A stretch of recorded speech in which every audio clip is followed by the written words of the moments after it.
prepared Vietnam seeing action in the battle against the Philippines. Ayan na po, ating kikilalanin ng ating mga referees para sa labang ito. And we are about to meet the starters for this match. The first match para sa ating minamahal na women's volleyball team ng Pilipinas.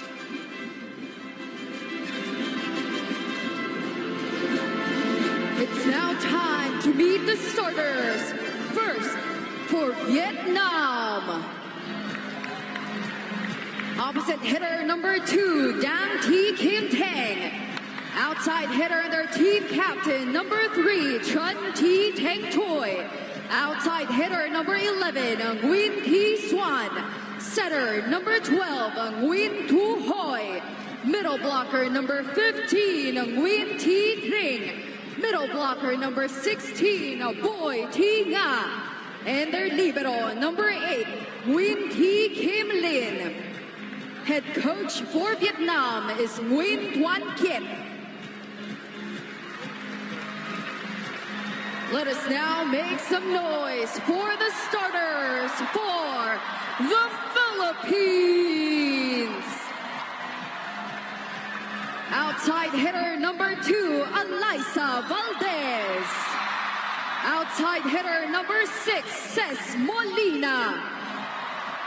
Middle blocker number 10, Majoy Baron. Opposite hitter number 15, Jovelyn Gonzaga. Middle blocker, their team captain number 18, Abby Maraño. Setter number 19, Rhea Di Maculangan. And their libero number 5, Dawn Macandili. Head coach for the Philippines is Shaq De Los Santos.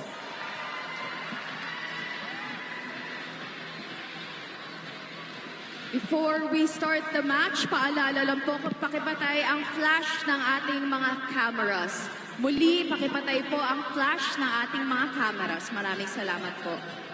It is a jam-packed Phil please Sports Arena turn here off in the flash Pasig of City our as we get cameras. ready Once again, to cheer our lungs out and please turn support off the flash of our our Philippine cameras. women's volleyball team in their first match tonight against Vietnam. 2005 was the last Southeast Asian Games year that the Philippines was able to get to a podium finish, and that was also the year that Vietnam finished second behind Thailand, and we ended up third.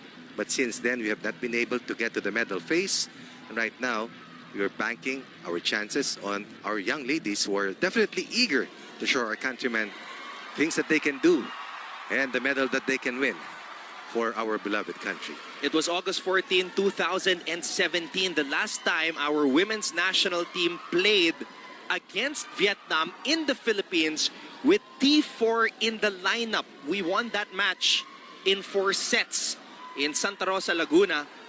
That was the AVC tournament in 2017. Right. I think that was the competition that we covered all the way down south.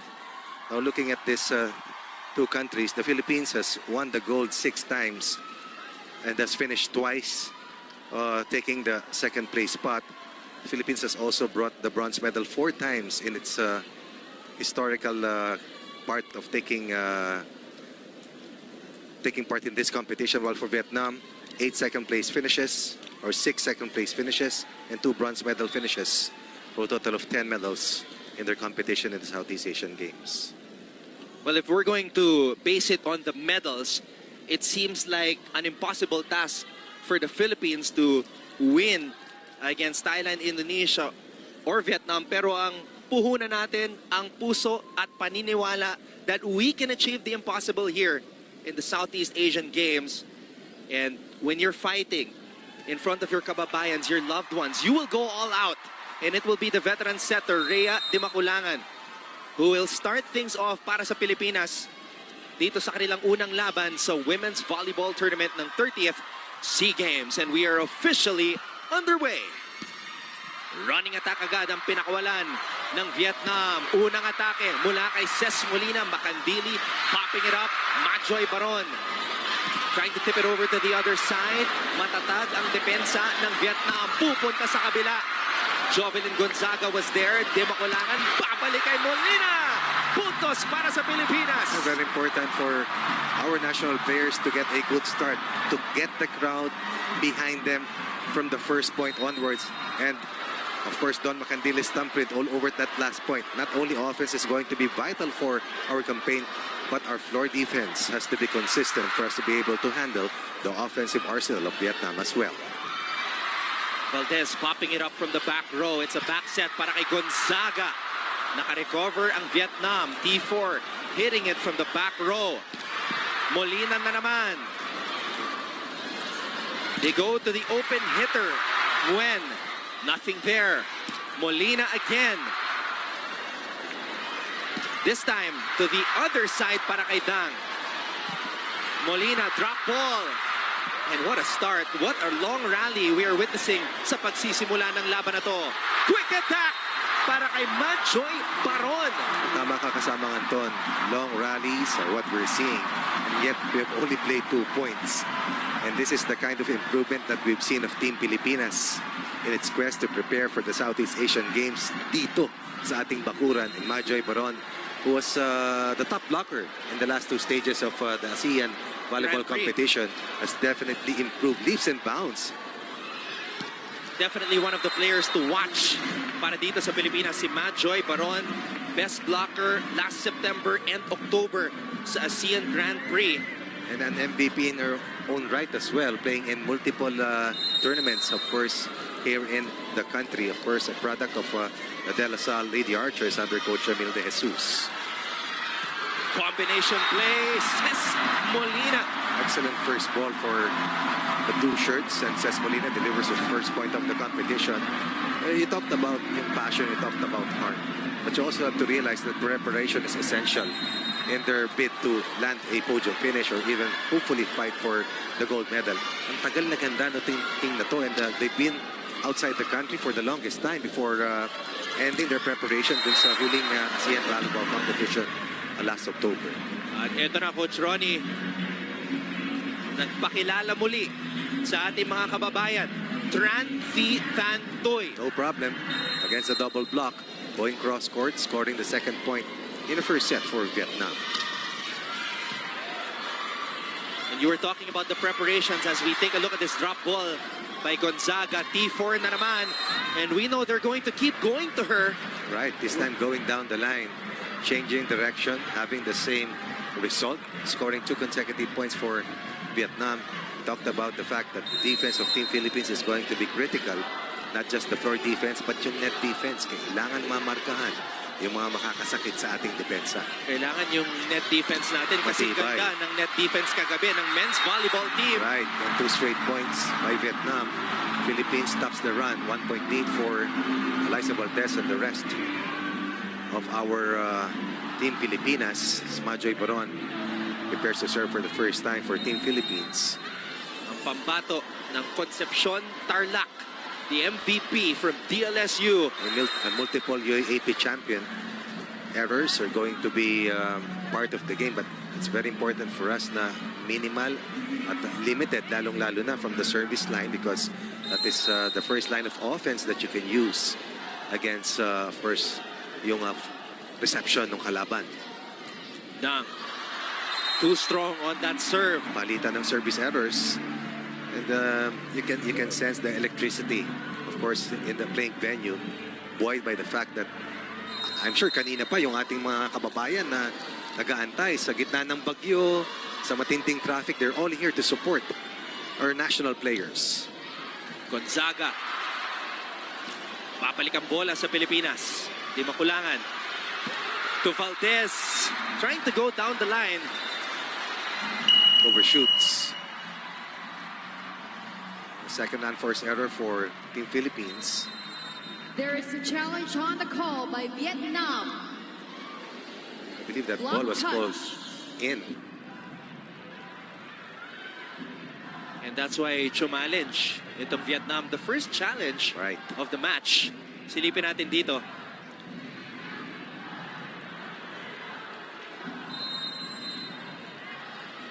Ladies and gentlemen, the challenge was successful. Kasi walang check, di ba? Walang touch. Good challenge by the red shirts.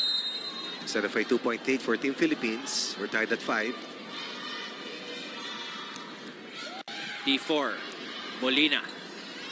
Di makulangan. Valdez will give up a free ball for Vietnam. Pupunta sa kabila.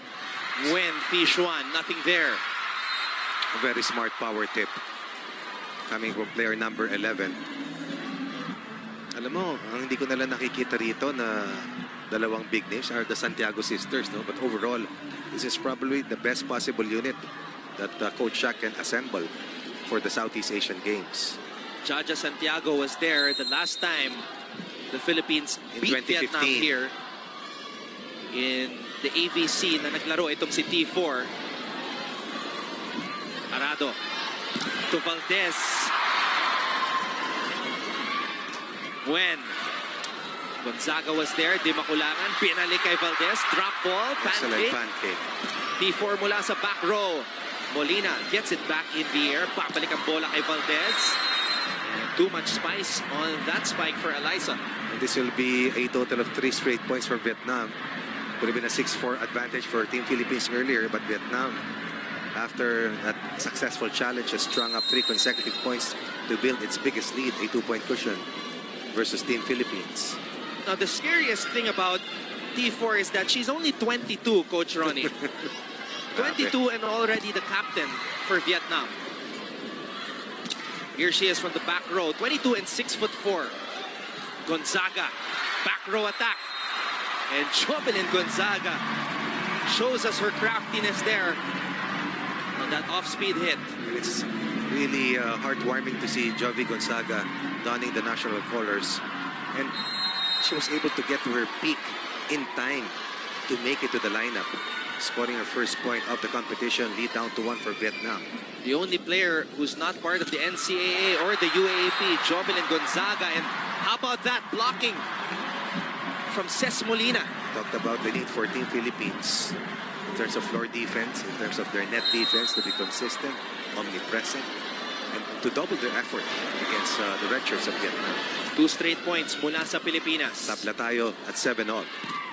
Nguyen. And Nguyen is At the able first to technical give timeout, Vietnam the the score is lead heading into 8-7 this in favor first of technical Vietnam. timeout. Coach Tai Bundit also inside the playing venue.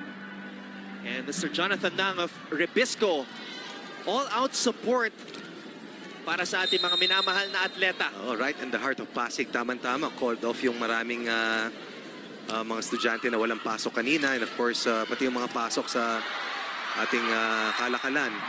Dahil nga sa bagyong si Tisoy. Tied once again at 8 after the first technical timeout. Team Philippines trying to restore momentum to its side. Abby Maraño, of course, you talk about wearing her heart on her sleeve. Is going to be very passionate about leading the Philippines past Vietnam in today's matchup. Coach, maganda ang distribution ni Rhea de Maculangan. Maaasahan mo yan kay D-Mac. Veteranong magtimon. And the first running attack executed. And the Philippines will get the point. 5 different players have scored already. Molina, Baron, Valdez, Gonzaga, and Maraño. Kailangan talaga, you have to be a master of deception to be able to get past the net defense of your opponent. 9-8, 1-point lead Philippines versus Vietnam. Babalik ang bola dito kay Nguyen. Finding the open spot. And time and again, they've gone to that spot. First to get to 8 points, and now to tie the count at 9 after the Philippines was able to string up 2 consecutive markers. Kapamilya star Vice Ganda. Nandito na rin para suportahan ang ating mga minamahal na atleta. 9-all ang ating talaan. Di makulangan. Molina na naman goes down the line.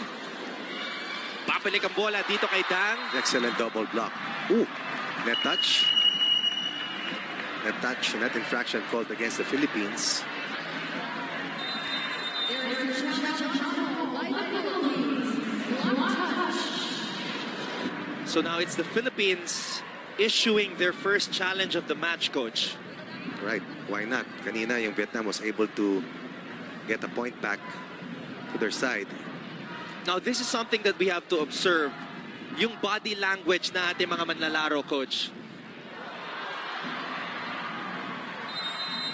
They have to be in high spirits.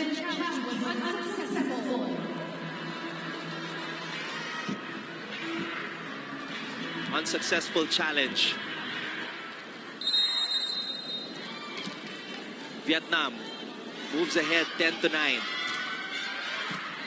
There's the pass. There's the set. There's the hit.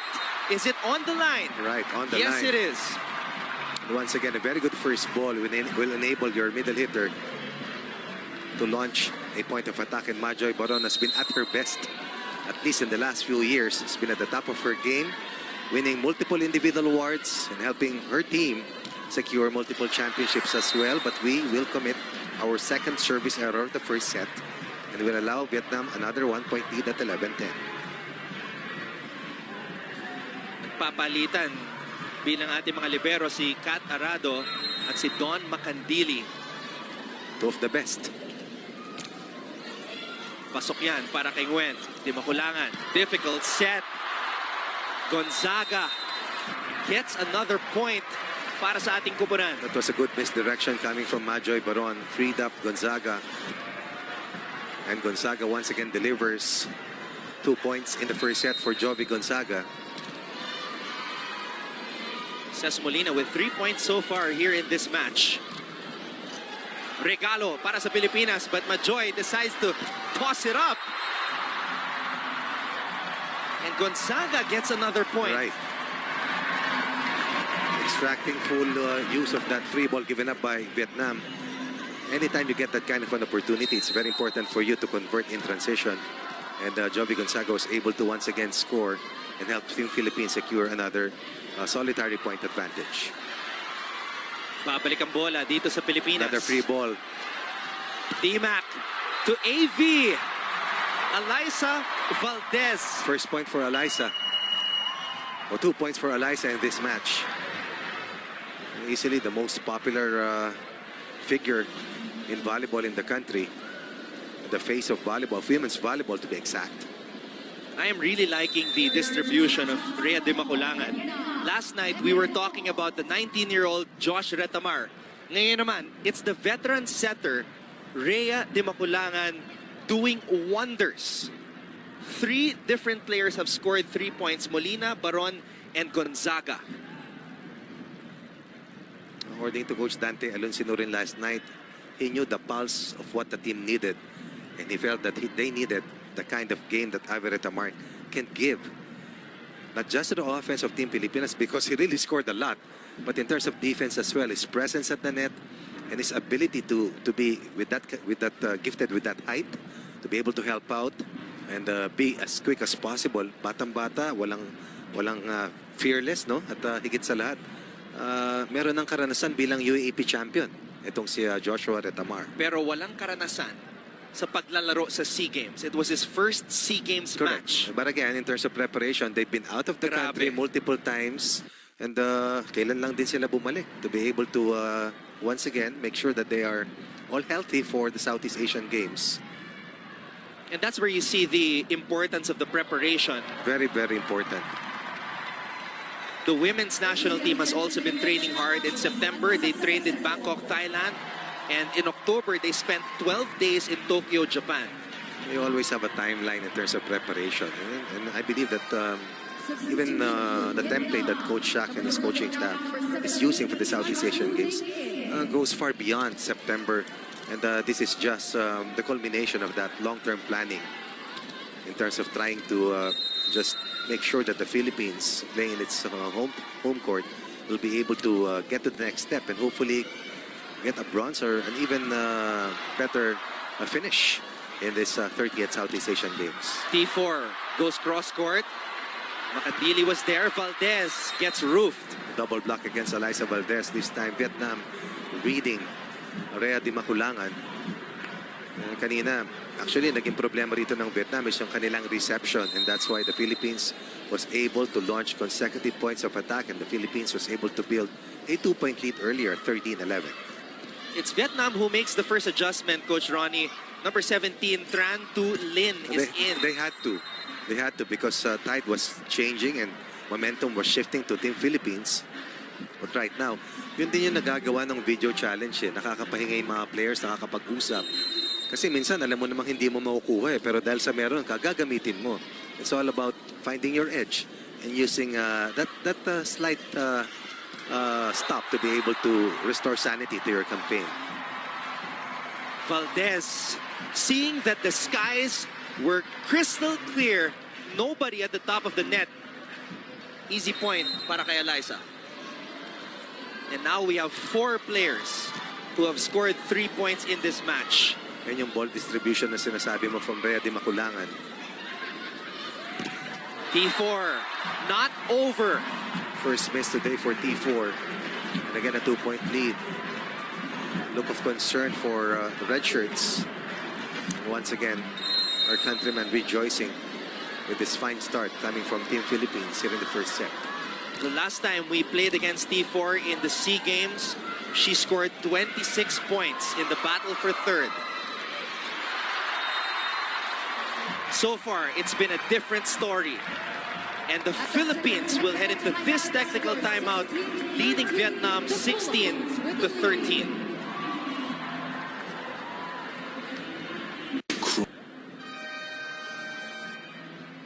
Maraming salamat muli sa napagtutok ngayon sa SND, sa sports.ebs-cbn.com at sa iWant.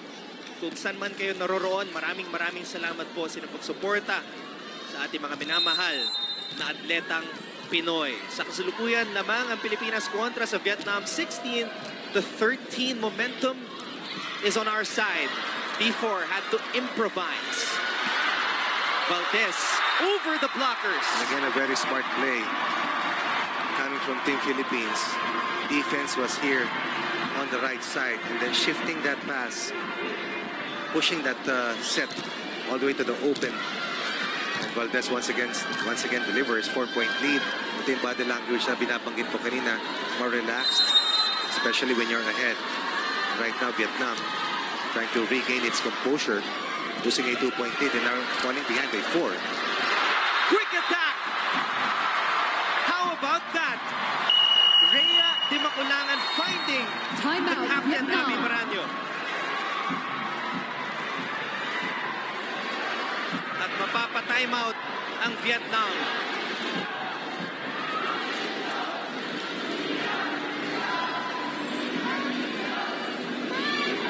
Ramdam natin, Coach, ang suporta na ating mga kababayan. Yan, napakahalaga niyan kasama ng Anton. And alam mo, titindig yung balahibo mo at saka lalakas talaga yung loob mo. Pag nakita mo, ang dami mong kakampi. Kasi kung ikaw yung dayo, pagsilip mo, kayo-kayo lang yung pare-pareho ng uniform. Pagtingin mo, lahat yan, hindi mo kilala. Pero dito, lahat yan, they treat you as family and they're all behind you all the way. Not just today, but till the end of the competition. Kaya kung meron kayong oras, malapit lang ito at the Heart of Pasig, come over and watch their favorite women players or Team Philippines dahil mahaba-haba ito. T4 getting her 3rd point of the match. 18-14 ang ating talaan. Despite having this lead, the Philippines has to stay composed. Ito yung pasa ni Arado. Ito yung set para kay Valdez. Naka-recover ang Vietnam. Another chance for T4. And we know she's going to get her numbers, Coach. Right. And we can also expect that Vietnam is going to fight back. This was the 3rd place team in the last Southeast Asian Games behind Thailand and Indonesia. Alam nila na 4 lang yung maglalaban-laban dito. Now, Coach Shaq de los Santos calls a timeout.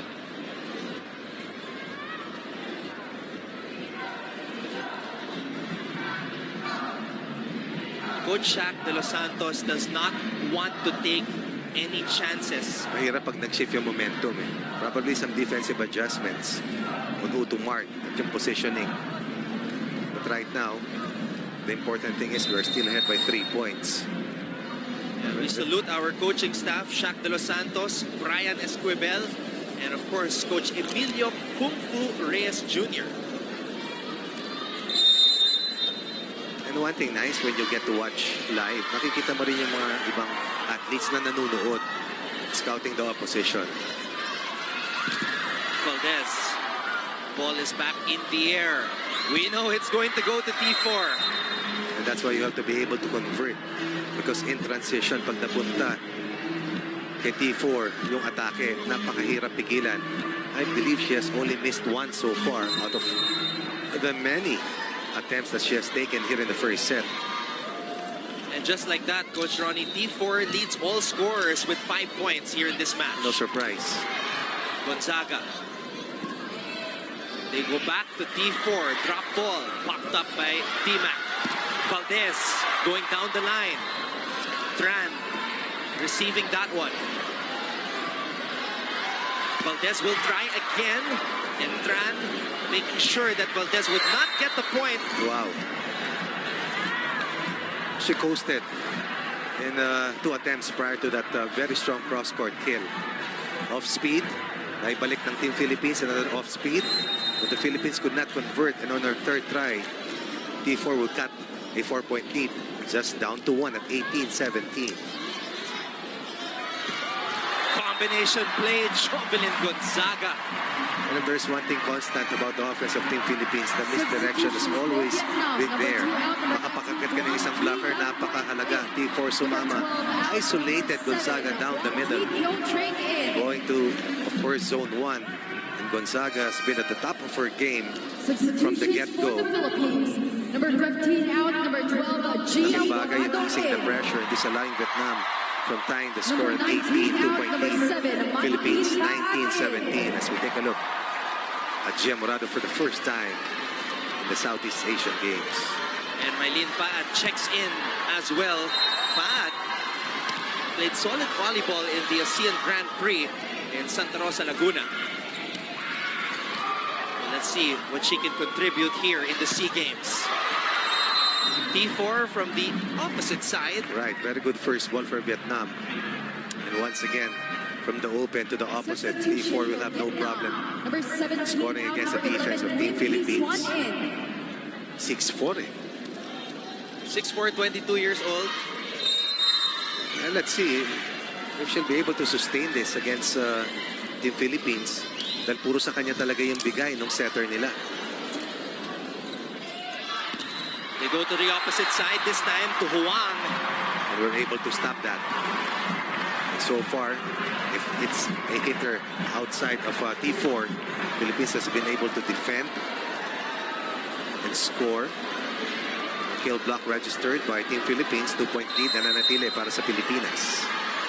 Now, this is a crucial stage of the match. Kailangan wag bitawan ang lamang. Ooh. Regalo. Mylene Paat, Right. great presence of mind. Excellent precision coming from Paat. Reading that overset to the delight of Coach Tai Bundit. As the pride of Batangas, the amiable Eliza Valdez goes on deck once again to try and push Team Philippines to a 4-point lead. Eliza Valdez targeting her teammate when they were both imports sa attack line sa Chinese Taipei.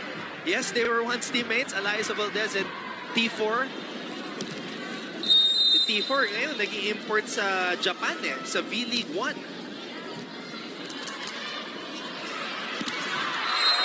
Molina gets roofed. Vietnam once again staying close, staying afloat, using its defense to also contain the offense of Team Philippines. So far, it has been Eliza Valdez and Jovi Gonzaga have been most successful against Vietnam's defense in the first set. Paat with some power. Solid, right, solid. It was a cross-court bullet coming from the southpaw. Mylene Paat, pride of the Soaring Falcons, pushes the Philippines closer to winning the first set.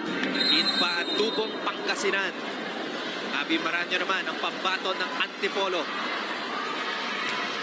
Ating kapitana Maranyo gets that one in. Running attack. Vietnam had to improvise. Babalik ang bola kay Ooh. Gwen. Scoring against the two-man wall. Philippines 22, Vietnam 21. Substitutions for Vietnam. Kung nung bandang umpisa, puro long rally sa nakikita natin, dito mabilis ng palitan. Paat and Majoy Baron trying to close the two-man wall. But Vietnam will have the upper hand in that last exchange. 3 service errors so far for Team Philippines. Nguyen Thu Huai is now in. Starting setter will serve it up. Arado. Molina. And Molina goes cross court, and the libero could not handle it.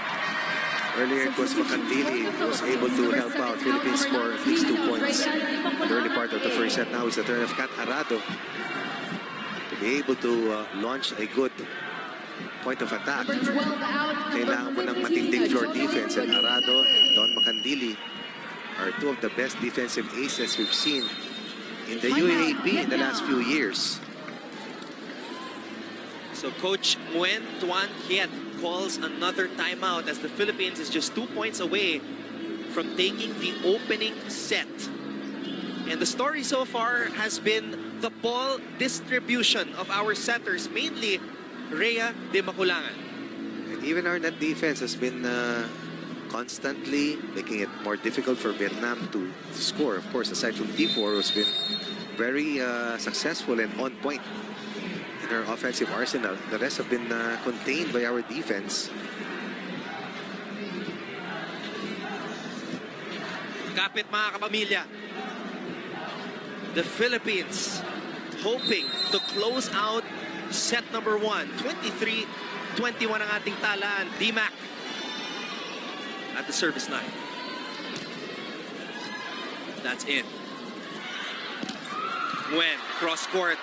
What a save by Macandili. And Macandili again gets the ball in the air. Molina with a hit and the point. Earlier it was Kat Arado, now it's Don Macandili making things happen defensively. And once again, pag matibay ang floor defense mo, makaka-atake ka, helping out the setter. Make sure that we're able to launch. Very good point of attack. So it was Molina who got the ball in Una the si air. Macandili. And then it was Molina who kept that ball in play. Running attack. 3 set points for Team Philippines. And Baron is able to get the kill block to seize set number 1. And this is the fiery start we were praying for. And the Philippine team will have a 1-set lead versus Vietnam. Not bowing to pressure, especially when Vietnam trimmed the lead to 1 a couple of times later in the first set. Baron, perfect timing. Return to sender, no coverage for Vietnam, and Baron with a lovely smile will give the Philippines a 4-point margin of victory here in the first set at 25-21. You're watching the 30th